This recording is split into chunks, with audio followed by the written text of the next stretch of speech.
राधे राधे प्यारे साथियों, welcome back to my YouTube channel the Short Hand Expert. देखिए आज की इस क्लास में लगभग 900 से 1000 शब्द के करीब का मैटर लेकर आई हूँ, जिसकी कुल स्पीड होने वाली है 80 से 90 शब्द प्रति मिनट, जो आपको BSF ASI UP triple S steno high court व अन्य प्रतियोगी परीक्षाओं के लिए बहुत ही हेल्पफुल होने वाला है। तो आइए शुरू करते हैं अपना matter. Ready, start. Global warming का अर्थ है सार्वभौमिक रूप से तापमान बढ़ना। पूरे विश्व में निरंतर बढ़ते तापमान से चिंतित होकर 6 अप्रैल 2007 को ब्रुसेल्स में जलवायु परिवर्तन पर संयुक्त राष्ट्र संघ के अंतर्राष्ट्रीय पैनल आईपीसीसी की अब तक की सर्वाधिक महत्वपूर्ण रिपोर्ट जारी की। इस रिपोर्ट के अनुसार तापमान बढ़ने से गंगोत्री सहित हिमालय के अधिकांश ग्लेशियरों के पिघलने की दर में तेजी आई है। हिमालय से एशिया की 8 प्रमुख नदियों गंगा, यमुना, सिंधु, ब्रह्मपुत्र, मेलांग, थालविन, यांगजे और पेलो को जल की आपूर्ति होती है। वैज्ञानिकों का अनुमान है कि इस सदी के चौथे दशक तक हिमालय के ग्लेशियरों का क्षेत्रफल वर्तमान 5 लाख वर्ग किलोमीटर से कम होकर केवल 1 लाख वर्ग किलोमीटर तक रह जाएगा।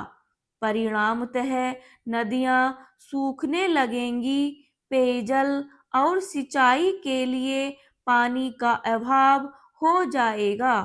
इससे खाद्यान्न उत्पादन गिर जाएगा और लोग भूख से बुरी तरह कराहने लगेंगे। इतना ही नहीं, यूरोप को भी अभूतपूर्व ऋतु परिवर्तन के दौर का सामना करना पड़ेगा।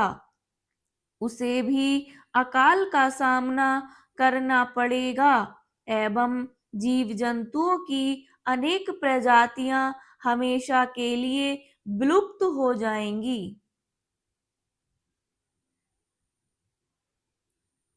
संयुक्त राष्ट्र संघ की इस रिपोर्ट में सर्वसम्मति से स्वीकार किया गया है कि ग्लोबल वार्मिंग के लिए स्वयं मनुष्य उत्तरदायी है।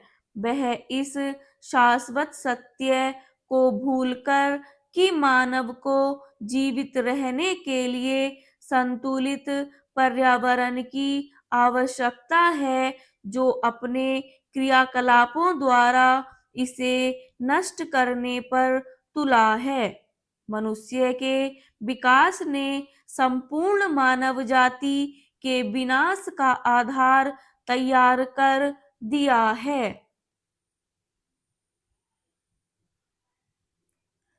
संयुक्त राष्ट्र संघ की इस रिपोर्ट में ग्लोबल वार्मिंग को लेकर विश्व के एक भयावह भविष्य का परिदृश्य प्रस्तुत किया है।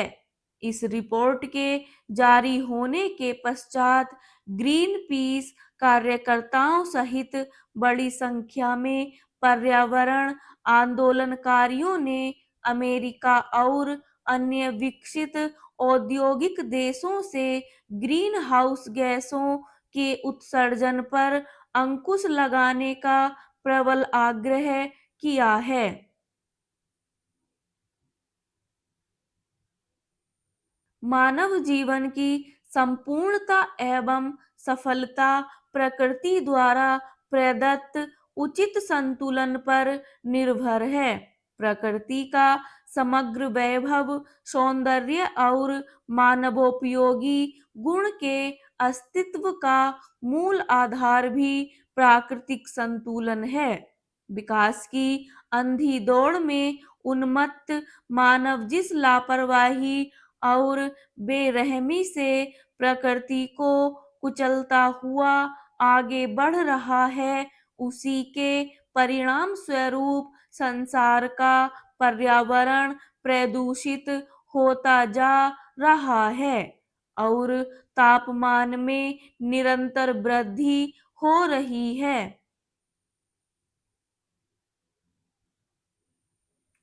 ब्रह्मांड के इस भाग में पृथ्वी ही एकमात्र ऐसा ग्रह है जिस पर जीवन है।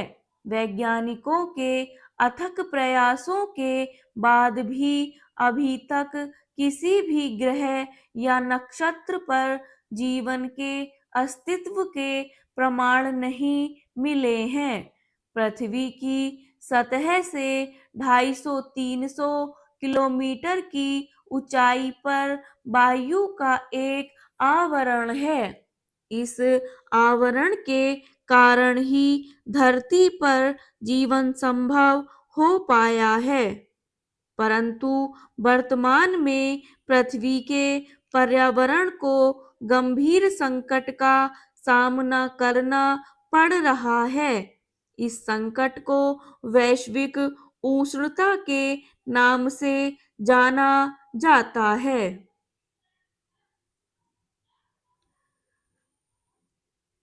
हमारी पृथ्वी पर सूर्य की किरणें पड़ती हैं, इसलिए दिन के समय सूर्य के सामने वाला भाग गर्म हो जाता है। इस गर्मी को धरती वापस ब्रह्मांड की ओर फेंकती है ताकि तापमान में कमी हो सके, परंतु पूरी गर्मी को ब्रह्मांड की ओर नहीं फेंका जा सकता। पृथ्वी पर कोयला, लकड़ी, पेट्रोल, डीजल आदि के जलने से कार्बन डाइऑक्साइड गैस पैदा होती है। यह गैस वायुमंडल में कुछ ऊंचाई पर जाकर स्थिर हो जाती है। यदि इस गैस का प्रयोग कर लिया जाए अथवा पेड़ पौधों द्वारा इसका ग्रहण कर लिया जाए तो प्राकृतिक संतुलन बना रह सकता है, परंतु कार्बन डाइऑक्साइड गैस का पेड़ पौधों द्वारा पूरी तरह शोषण नहीं हो पा रहा है, क्योंकि मानव द्वारा अपने आवास, खाद्यान्न आदि की आवश्यकताओं की पूर्ति के लिए वनों का बड़ी तेजी से सफाया किया जा रहा है। पेड़ पौधे काटे जा रहे हैं। पुराना वन क्षेत्र और जीव जंतु नष्ट हो रहे हैं और नए वन क्षेत्र स्थापित नहीं हो रहे हैं।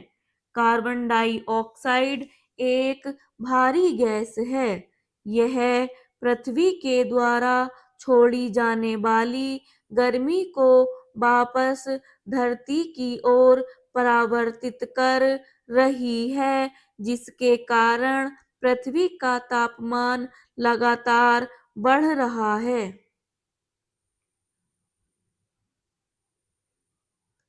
विश्व तापमान में वृद्धि के लिए अनेक कारण उत्तरदायी हैं। मानव जीवन के निर्वाह के लिए अनेक साधनों की आवश्यकता होती है।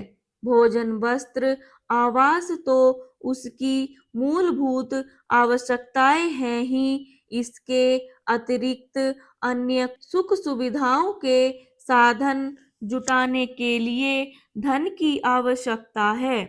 धन जुटाने के लिए मानव विभिन्न प्रकार का औद्योगिक विकास करता है।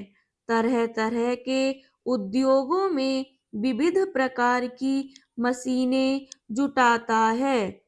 उद्योग स्थापित करने, आवास बनाने, यातायात के लिए सड़कें, हवाई अड्डे बनाने के लिए जंगलों, पर्वतों और नदियों की उपेक्षा करता है। जंगलों को साफ किया जा रहा है, पर्वतों को काटकर इमारती पत्थर निकाला जा रहा है, सड़कें बनाई जा रही हैं, नदियों पर बांध बनाए जा रहे हैं। ऐसा करके मानव स्वयं ही प्रकृति का संतुलन बिगाड़ रहा है। ऊर्जा आधारित उद्योगों का अनियंत्रित विकास भी पृथ्वी के तापमान में वृद्धि कर रहा है। ऊर्जा की अनियंत्रित खपत भी वातावरण के तापमान में वृद्धि कर रही है। पर्यावरण के बढ़ते तापमान से जलवायु में परिवर्तन हो रहा है। वायु एवं समुद्र के औसत तापमान में निरंतर वृद्धि हो रही है। ग्लेशियरों के पिघलने से समुद्र का जल स्तर बढ़ रहा है। सर्दियों के दिन कम हो रहे हैं। गर्मियों की रातें बढ़ रही हैं। जानलेवा लू, बाढ़, अति वर्षा, भयंकर सूखा और आंधियों, चक्रवातों, विशेषकर अटलांटिक महासागर के क्षेत्र में परिवर्तन के लिए मानव निर्मित ग्रीन हाउस गैसों के उत्सर्जन जिम्मेदार हैं। ब्राम स्टोक।